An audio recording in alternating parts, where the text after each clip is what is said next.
Thank you, everybody. As she said, we're having a quilt conference in Washington, D.C. today.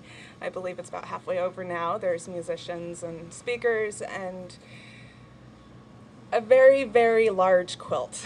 It's about 25 feet tall and about 20 feet wide, and each block is 24 inches by 24 inches. Many, many hours of sewing, and volunteers have gone into making this quilt. But we keep being asked, why did you make a quilt? Why did you make this really big quilt? And our answer is for unity.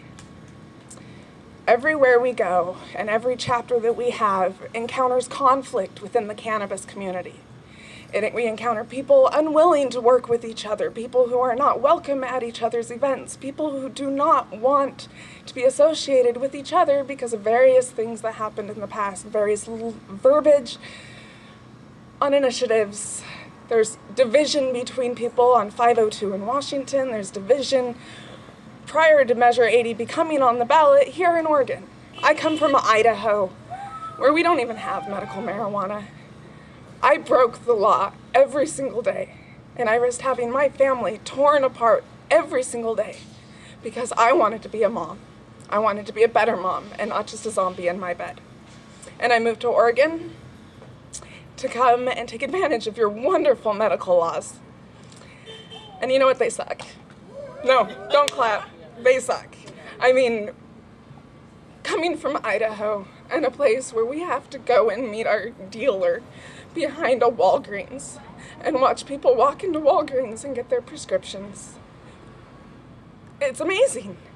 Walking into a cannabis club, not being able to call it a dispensary is just ridiculous.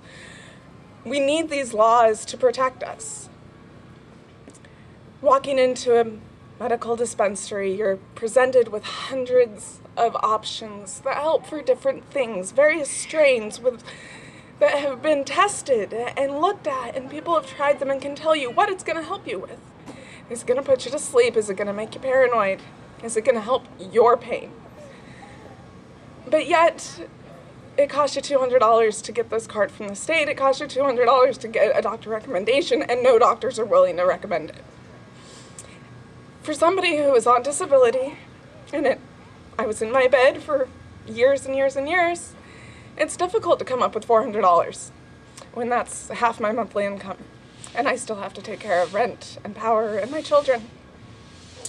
And then to have them double after I got here was, I'm finding so many problems with this law, but the biggest one is when you have medical marijuana patients who end up in the hospital from not being able to eat or drink or keep anything down, and they're women, and they're pregnant, and the same agency that issues them their medical card for medical marijuana because a doctor recommended they take medical marijuana while they are pregnant to help them eat. We all know that's required when you're pregnant. And then they take the babies away when they're born because they test positive for THC. Is our government or our agencies really that hypocritical?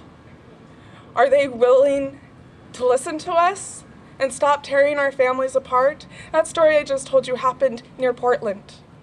It also happened when a woman had a house fire and she lost her two oldest boys in that fire, and her youngest she had to drop from a 2-story window and then jump and break both of her legs in Oregon, in Portland, your neighbor. And when she went to the hospital, they found out she was a medical marijuana patient, and they took away her youngest boy. She just lost her other two. Is this okay with you guys? No. Vote yes on Measure 80. Now, please, for our children, because voting yes would say Oregon legalized marijuana, and that would cascade across the nation, that would cascade across the world. These laws are wrong. And you know what? I say they're bad here in Oregon, and I say they're bad in Idaho, and I say they're bad across the nation. We need to change our laws. But they're nothing compared to Malaysia, where you get executed for a plant that can't even hurt you. Come on, people. Thank you.